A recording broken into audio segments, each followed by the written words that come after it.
Hi, I'm Colin and welcome to How to Paint Watercolors. So if you're ready, we'll get started and we'll paint this one. Hello and welcome to Painting Watercolors again with me, Colin. I hope you enjoy this one. It's Highland Views again, and I've just taken a very old sketch and just enhanced one or two areas. And this is more about recession than anything and lights. So I'll give you a run around of the colours. We have raw sienna, Naples yellow, dioxazine purple, dioxazine purple, French ultramarine, burnt umber, neutral tint with some viridian green. And I'm just going to put a glow in the sky, some Naples yellow. I'm just scrubbing this in, covering the background hill. You won't see much of this because of these trees. I'll bring a bit across there. Into that I'm going to drop some raw sienna, and I might just drop a little bit in here. And I want to take some dioxazine purple, touch of French ultramarine just to blue it up a little bit, and then a little bit of neutral tint, much more blue. Take a look at that, that looks okay. And I'm just brushing this in. Stretch the paper, it just means wetting it both sides, and I've just floating some colour on the thin film of water left on the side. I'm bringing it down over these hills. I want to add a little bit more neutral tint to that, just while we're dragging one or two darker patches, a bit more violet.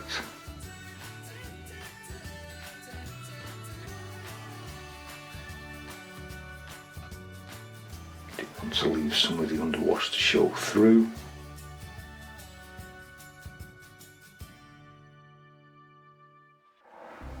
I'm just dropping some in the hills, touch more neutral tint just to darken up one or two areas. And remember, this will dry a lot lighter.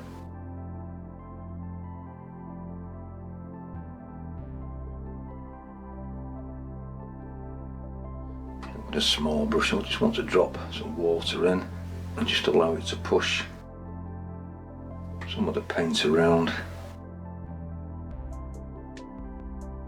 Effect with it.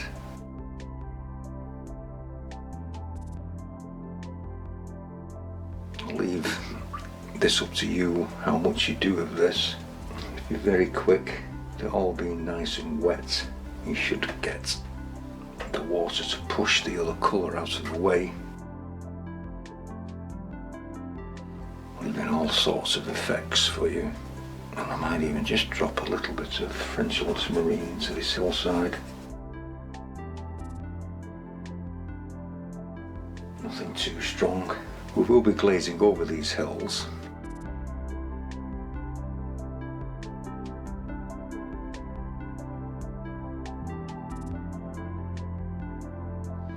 And I'm just going to let this run through the colour just by tipping the board.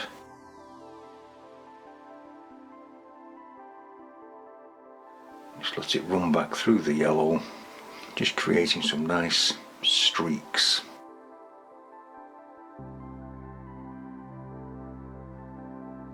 There you have your sky.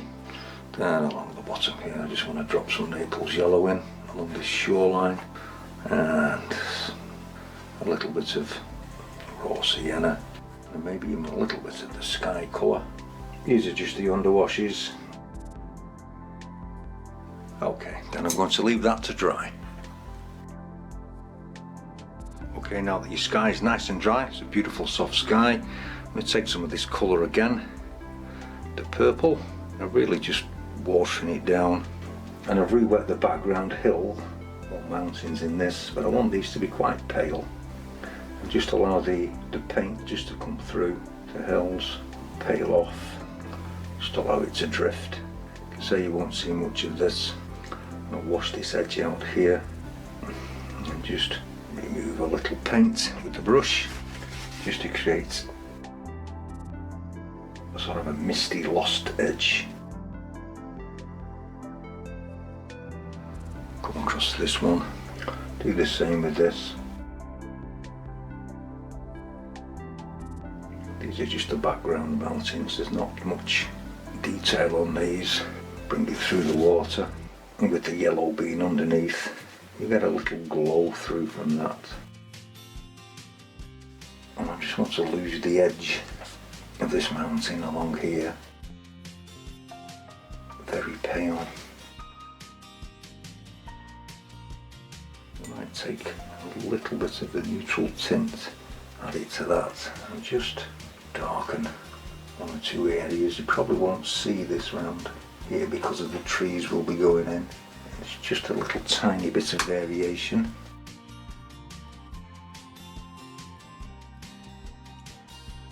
Just bring a little shadow into it. Just allow it all to drift down. Very pale on this one here.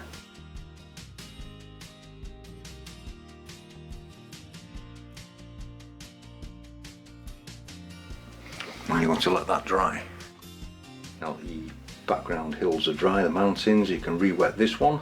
You can put plenty of water on this. And I'm going to take some more Dioxazine purple, some more French ultramarine, a touch of burnt umber in it this time just to change it. And then we're going to take it down with some neutral tint. As we get a little stronger, I'm just dropping this along the top here. I don't want to be too strong with it, because I've got a couple of sets of mountains to go, so I can brush this down with some water and it will all add to the effect.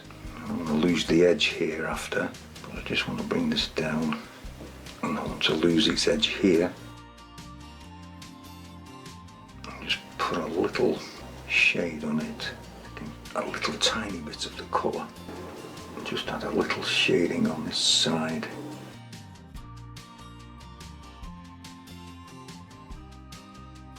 That's all you need to do really. Just dust it in.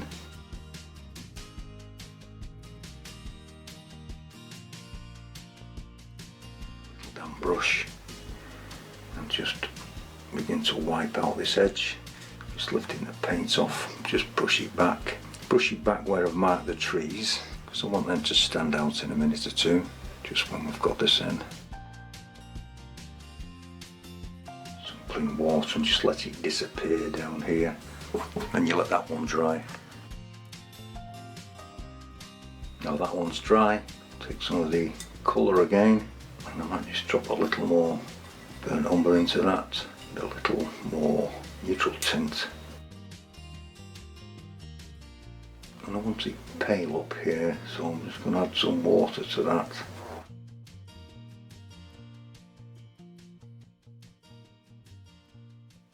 Very pale, like I want it to disappear.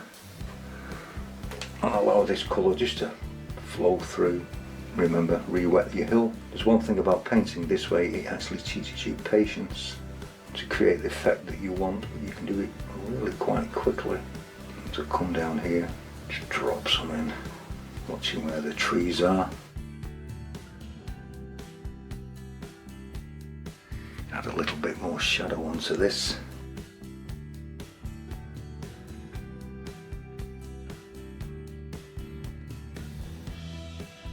You can create some really nice effects.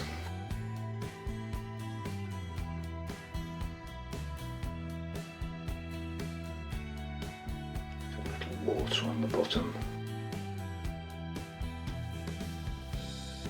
Radiant green, and put it in there. Some of our sky colour, some French ultramarine, a bit more burnt umber. We're really going to go for a dark green, neutral tint. Now that looks black, but it's actually a green colour. I'm going to take a detail brush where the trees are at the end. With this colour you can just pull it in. Add a little bit more viridian to that. I do want to see a little tiny hint of shade of green, but it must be dark.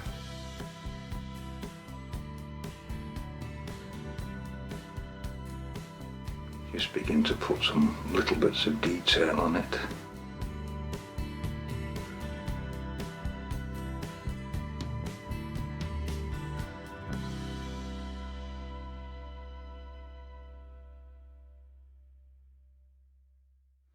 Just pull a little colour underneath and just pull it down.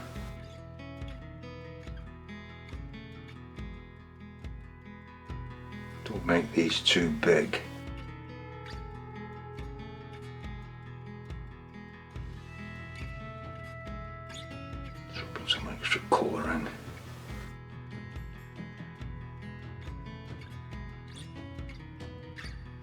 mop up any excess water running along the bottom and then let that dry.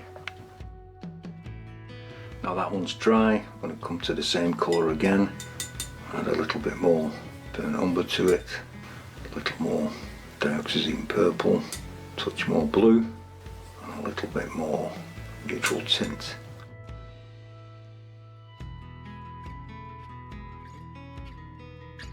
And I've re-wet this background hill. Didn't you know how to do that by now?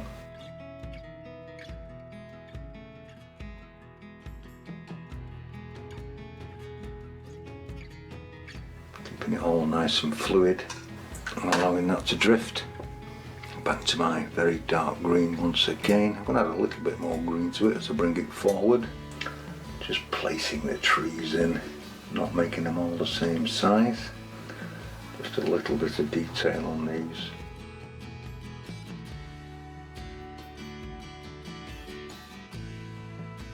Just bringing some of this green into the land. All this will do will just fool your eye into telling you that there are trees here. Just an indication of where you want to put them. Just putting some dark along the bottom of this one here, just to bring it really well forward. And you're going to let that dry.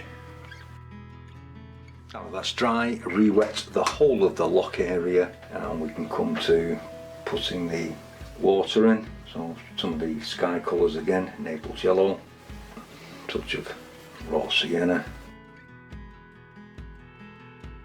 horizontal strokes. Take some of the colour from the hills and the sky.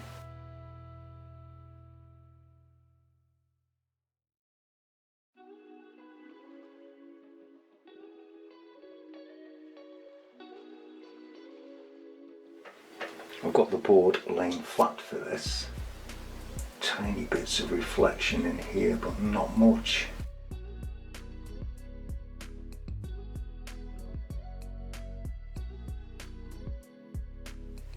Begin to add the reflection in here.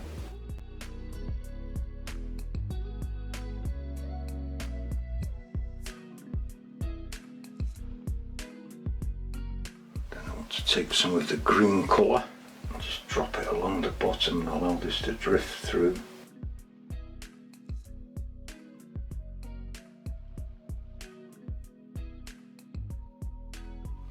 Just pulling some of the tree reflections down through it.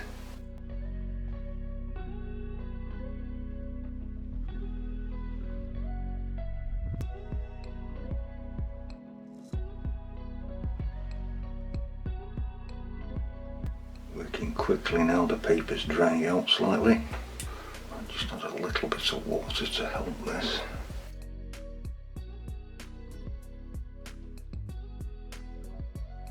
So it's dried out, so I'll just add some water in here. Dangerous.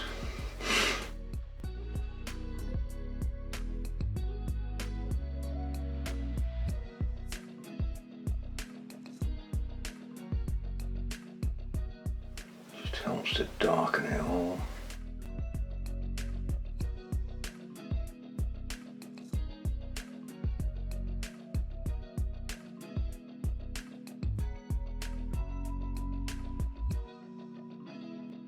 And we want to let that dry. Now your loch's dry. I've just mixed up some more of the green and I've just put the tops in. I've made the green a little bit lighter by adding more of the viridian. What I want to do is just start to add these trees in. This is a mop brush and I'm just using the tips of the brush just to touch the paper. No pressure.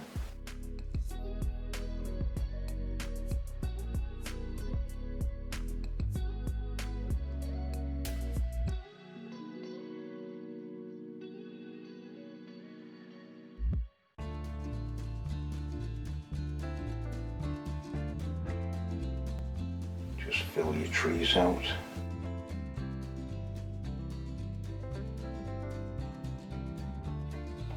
And I'm going to take some of the purple. I'd like to add a little bit of this in, just to keep all the colours unified.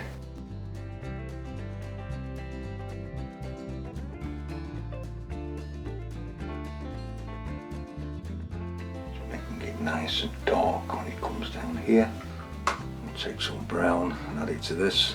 Got a real nice dark browny colour. Some French ultramarine to darken it.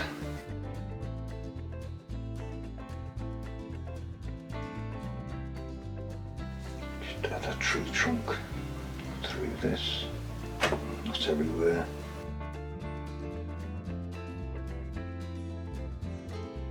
Soften this in, just adding more colour if you need it.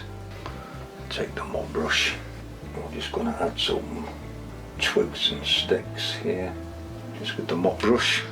We can take a little bit of the green, bring this in.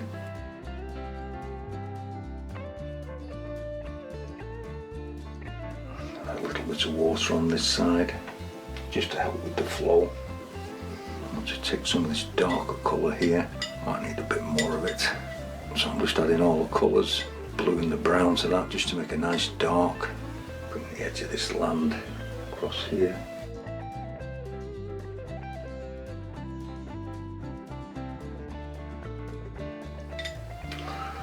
Take some of the green.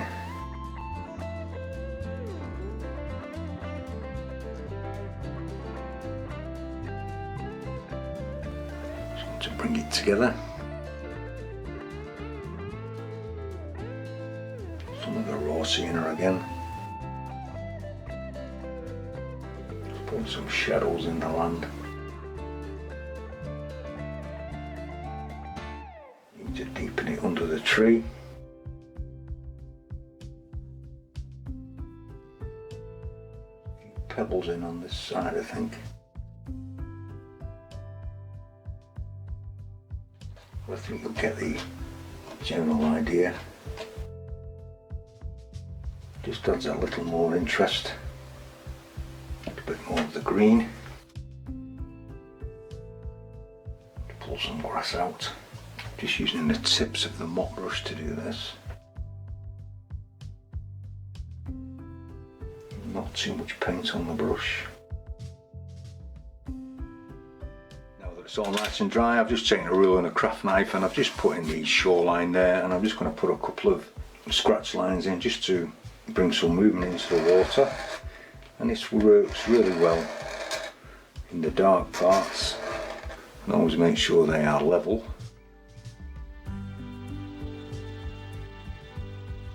Enjoyed these videos, please click the like button and consider subscribing. Subscribers are always welcome. I think we'll put a couple of birds in.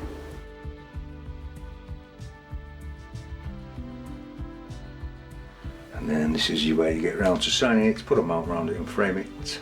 And hopefully I will see you next time. Thank you very much.